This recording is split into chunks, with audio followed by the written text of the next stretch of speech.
Last भिडियोमा हामीले कम्युनलिजम के हो, व्हाट इज कम्युनलिजम है, कम्युनल पोलिटिक्स के हो यो हामीले पढ्यौं. Okay, now in this video we are going to learn about communalism चाहिँ पोलिटिक्समा कस्तो फर्म्सहरू लिन सक्छ. ओके, र कम्युनलिजम चाहिँ पोलिटिक्समा रिफ्लेक्ट भयो भने या एक्सप्रेस भयो भने ओके या मिक्स भयो भने चाहिँ कस्तो हुन सक्छ. Okay, how can it affect the integrity of the country है, कन्ट्रीको युनिटी इन्टिग्रिटीलाई यसले कसरी अफेक्ट गर्न सक्छ. That is what we are going to learn है. So we are taking it one by one. So यहाँ भन्दैछ the most common expression of communalism it is in our everyday beliefs है. हाम्रो every day religious बिलिभ्सहरू हुन्छ है. So त्यसमा हामीले कम्युनलिजम को एक्सप्रेसन कम्युनलिजम एक्सप्रेस भएको देख्नु सक्छ है.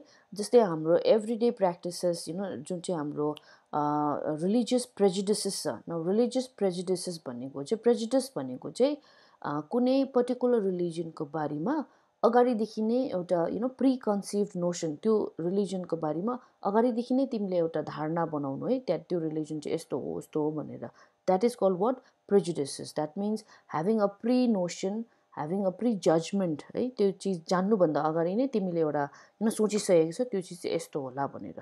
So that is what you understand by prejudices. Okay, so common expression of communalism in everyday life से it involves in your religious prejudices है. फर इक्जाम्पल तिमी एउटा रिलिजन एमा बिलोङ गर्दैछ अरे है, र अर्को रिलिजन छ अरे रिलिजन बी है. सो रिलिजियस प्रेजुडिसले चाहिँ गर्दाखेरि चाहिँ तिमी रिलिजन एमा भएकोले गर्दा तिमीले अलरेडी नै अगाडि नै रिलिजन बीको बारेमा सोचिसकेको छौ कि त्यो रिलिजन चाहिँ यस्तो हो, त्यो रिलिजन चाहिँ नराम्रो हो, त्यो रिलिजन चाहिँ मेरो रिलिजन चाहिँ उसको रिलिजन भन्दाखेरि के छ, सुपिरियर छ. रिलिजन बी भन्दाखेरि मेरो रिलिजन ए चाहिँ के हो,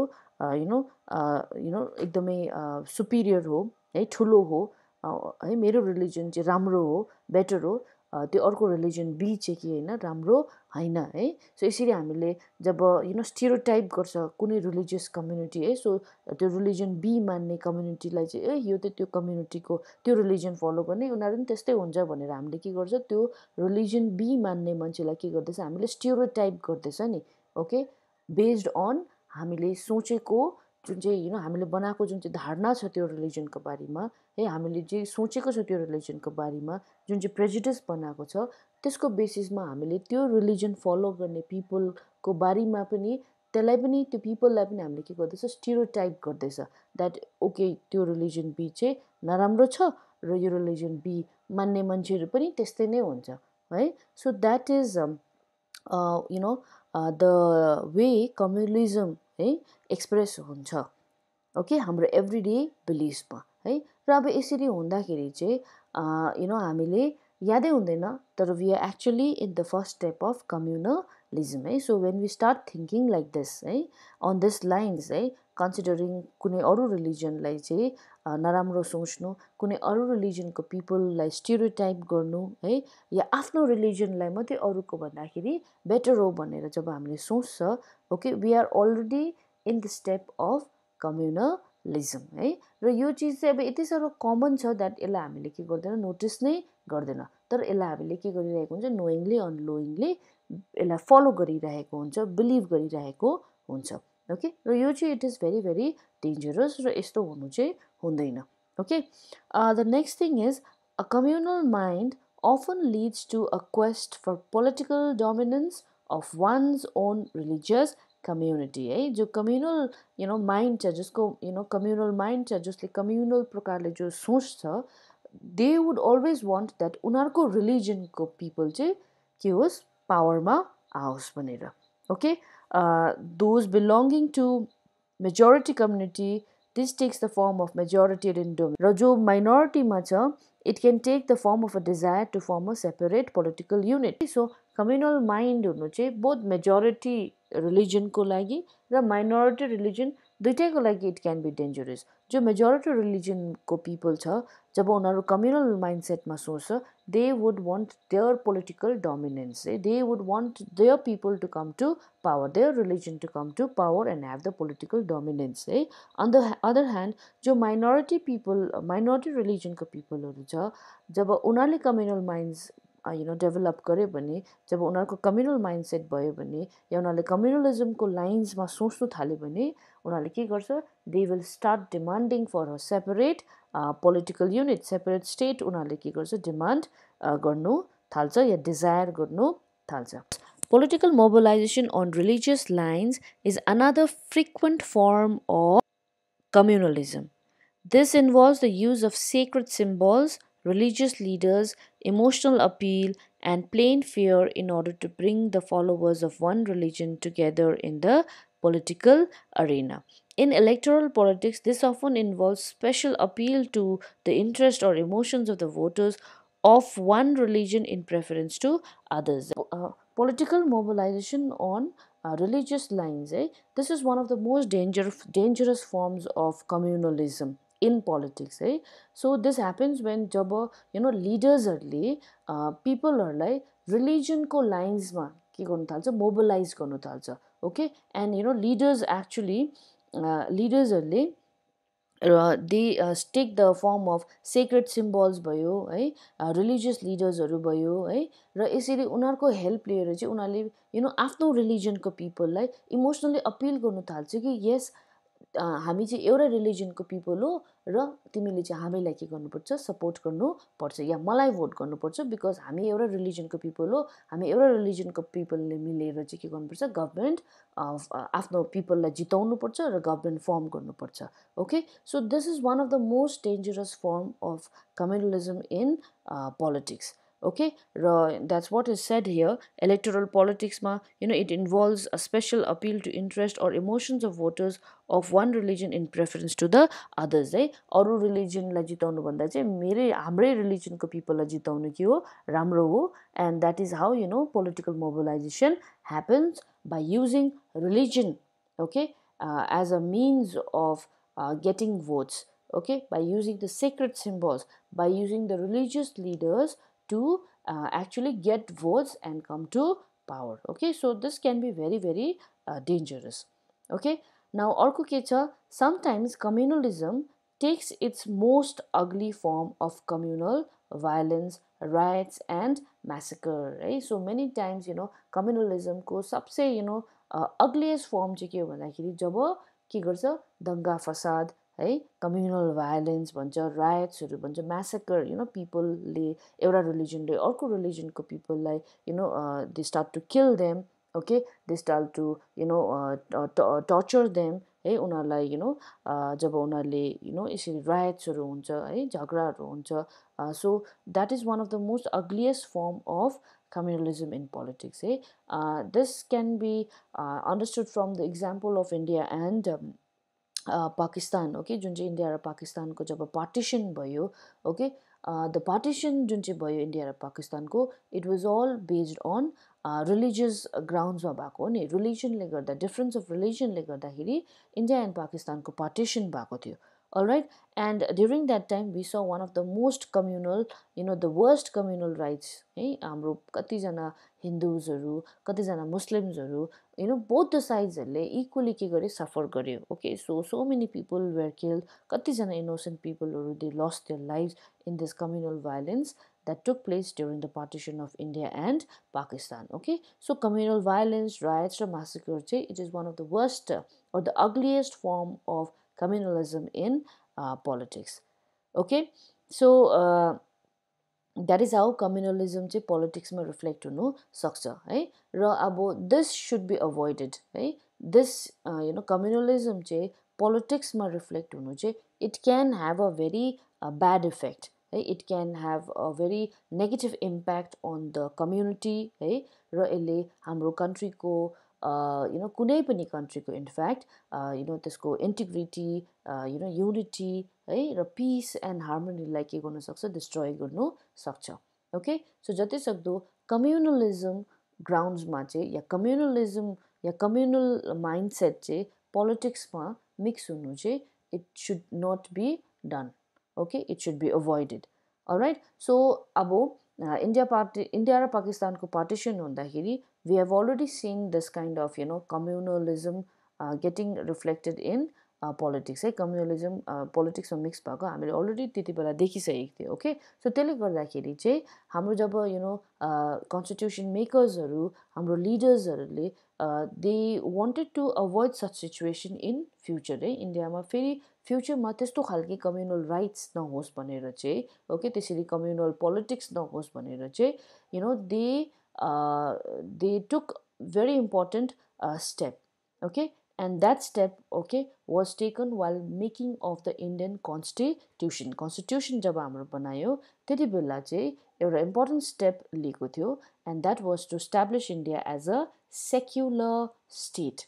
Okay, secular state India लाई के गर्यो, establish गर्यो. Okay, so let us now understand secular state भनेको के हो र secular state हुनुको लागि चाहिँ इन्डियाले के स्टेप्सहरू लियो. ओके, सो सेक्युलर स्टेट भनेको लास्ट इयर हामीले पढेको थियो कन्स्टिट्युसन च्याप्टरमा सेक्युलरिजम टर्म है. सो सेक्युलरिजम या सेक्युलर स्टेट भनेको चाहिँ स्टेट जहाँनिर चाहिँ people can follow any religion. Okay, र all religions are treated equally. कुनै पनि रिलिजन चाहिँ फेभरेट या कुनै पनि रिलिजन चाहिँ मोर इम्पोर्टेन्ट देन अरू रिलिजन हुँदैन. Okay, so let's see now how secular state was established in India. Okay, र कसरी secular state establish गर्नको लागि चाहिँ के steps लियो इन्डियामा. Okay, so the first thing is there is no official religion for the Indian state. Okay, Indian state मा official religion भन्ने छैन. Okay, जसरी श्रीलङ्कामा चाहिँ official religion के छ, बुद्धिज्म है. नेपालमा official religion के हो, हिन्दुइज्म. पाकिस्तानमा के हो, it is Muslim, I mean Islam. Okay, so official religion चाहिँ इन्डियामा त्यस्तो खालके छैन. Okay, we have given equal status to all religions in India. इन्डियामा पिपलले जुनै पनि रिलिजन फलो गर्नु सक्छ. सबै रिलिजनलाई एकै प्रकारले के गरेको छ, इक्वली के हुन्छ, ट्रिट गरेको छ. Okay, so that's the first step. Alright, so the next step the constitution provides to all the individuals and communities freedom to profess, practice and propagate any religion or not to follow any. Constitution ले हरेक religion लाई एउटा freedom दिएको छ. and उनीहरूले आफ्नो religion लाई profess गर्न सक्छ, उनीहरूलाई प्रचार गर्न सक्छ रिलिजनको बारेमा है, प्र्याक्टिस गर्न सक्छ, आफ्नो रिलिजनलाई बढाउनुको लागि उनीहरूले प्रोपगेट गर्न सक्छ है, र कुनै रिलिजनलाई नफलो गर्नु पनि सक्छ. Okay, the next is the constitution also prohibits discrimination on the grounds of religion. This is very important. Religion को basis मा चाहिँ कसैलाई पनि discriminate गर्नु पाउँदैन. Okay, even if the majority religion belong गर्छौ या त तिमी minority religion belong गर्छौ, discrimination will not be done to you in India. Okay, on the basis of religion. तिमीलाई कुनै पनि चीजमा discriminate गर्नु पाउँदैन because you belong to a certain religion. All right, and the next one is constitution allows state to intervene in the matters of religion in order to ensure equality within the religious communities. For example, it bans untouchability. So that means constitutionally state like powers दिएको छ के ensure गर्नको लागि, equality ensure गर्नको लागि. Okay, religious equality ensure गर्नको लागि चाहिँ equality within the religious community है, एउटा रिलिजनभित्र सबैजनाले इक्वली ट्रिट होस् भनेर त्यो इन्स्योर गर्नुको लागि चाहिँ स्टेटले रिलिजियस म्याटर्सहरूमा इन्टरफेयर गर्नु सक्छ. ओके, जस्तै untouchability, this was a very bad practice in the Hindu religion है. हिन्दुइजममा हेऱ्यो भने अनटचेबिलिटी भन्ने एउटा एकदमै नराम्रो प्र्याक्टिस थियो. ओके, अनटचेबिलिटीमा के हुन्थ्यो, द सर्टन कास्टहरूलाई, सर्टन कम्युनिटिजहरूलाई अनटचेबल्स भनेर उनीहरूलाई लेबल गरेको थियो र उनीहरूलाई they were not treated equally. Okay, so अब दिस वाज ब्याड. सो त्यसले गर्दाखेरि स्टेट गभर्मेन्ट या कन्ट्रीले के गर्यो, अनटचेबिलिटी सिस्टमलाई नै के गरिदिएको छ, ब्यान गरिदिएको छ, सो द्याट सबै रिलिजन, सबै पिपल विदिन अ रिलिजन, सबै people within Hinduism is treated equally. Okay, so secularism चाहिँ अब it is not just an ideology of some parties or person, but it is the foundation of our country है। अब secularism चाहिँ कुनै एउटा एक दुईवटा पार्टीको या एक दुईवटा लिडरको आइडियाज या द आइडियोलोजी मात्रै होइन, इन्डियामा चाहिँ जुन चाहिँ टर्म छ सेक्युलरिजम, ओके, सेक्युलरिजम चाहिँ हाम्रो कन्ट्रीको फाउन्डेसन हो। द्याट मिन्स यसैमाथि हाम्रो कन्ट्री चाहिँ के छ, it is based on it, हाम्रो कन्ट्रीको युनिटी है, इन्टिग्रिटी नै यो सेक्युलरिजम माथि नै के छ, डिपेन्डेड छ। Okay, because in our country we have so many religions that people follow है, र सेक्युलरिजम छैन भने हाम्रो युनिटी इन्टिग्रिटी पनि it can be at risk. Okay, so foundation of our country is secularism. Okay, and communalism should not be seen as a threat to some people in India. It threatens the very idea of India. Okay, so you also need to understand that communalism जुन चाहिँ छ त्यो चाहिँ एक दुईजना मान्छेलाई या एक दुईजना कम्युनिटीलाई मात्रै त्यसको थ्रेट छैन, बट कम्युनलिजम चाहिँ it is so bad that यसले हाम्रो होल कन्ट्रीलाई नै के गर्छ, हाम्रो होल कन्ट्रीको एक्जिस्टेन्सलाई नै के गर्नु सक्छ, थ्रेटन गर्नु सक्छ है, रिस्कमा हाल्नु सक्छ है, हाम्रो होल युनिटीलाई नै यसले बिगाड गर्नु सक्छ। Okay, so a secular constitution like ours is necessary but not sufficient to combat communalism. Okay, so हाम्रोमा यो कम्युनलिजमलाई हटाउनुको लागि यसलाई स्टप गर्नुको लागि है, यसलाई जति सक्दो कम्ब्याट योसँग फाइट गर्नुको लागि इन्डियन गभर्मेन्टले है एउटा स्टेप लिएको छ, सेक्युलर स्टेट बनाउने है। तर अब सेक्युलरिजम भएर या सेक्युलर स्टेट बनाएर मात्रै हामीले कम्युनलिजमलाई कम्ब्याट गर्नु सक्दैन है। कम्युनल प्रेजुडिसेस जति पनि छ, जति प्रोपोगेन्डास छ, जति पनि कम्युनलिजमको, यो सबैलाई हामीले के गर्नुपर्छ, एभ्रिडे लाइफ हाम्रो रिलिजनदेखि यसलाई के गर्नुपर्छ, कम्प्लिटली हटाउनु पर्छ। That means we as a citizens of this country हामीले कम्युनलिस्ट या कम्युनलिजमको जुन चाहिँ आइडियाजहरू छ है, कम्युनलिजमलाई नै के गर्नु हुँदैन, प्र्याक्टिस गर्नु हुँदैन। ओके, सो सेक्युलर स्टेट बनाउनु चाहिँ खालि एउटा सल्युसन हो। ओके, तर यो अल्टिमेट सल्युसन होइन है। अल्टिमेट सल्युसन चाहिँ कसको हातमा छ, it is with the people. Okay, र हामीले के गर्नुपर्छ त्यसको लागि चाहिँ जति पनि कम्युनल प्रेजुडिसेसहरू छ, प्रोपोगेन्डाजहरू छ, त्यसलाई हामीले एभ्रिडे लाइफ र रिलिजनबाट के गर्नुपर्छ, हटाउनु सक्नुपर्छ। So I hope you have understood communalism कसरी पोलिटिक्समा रिफ्लेक्ट भएको छ, एन्ड कम्युनलिजमलाई कम्ब्याट गर्नुको लागि, कम्युनलिजमलाई फाइट गर्नुको लागि कसरी इन्डियन कन्स्टिट्युसनले चाहिँ सेक्युलर स्टेट इस्टाब्लिस गरेको छ।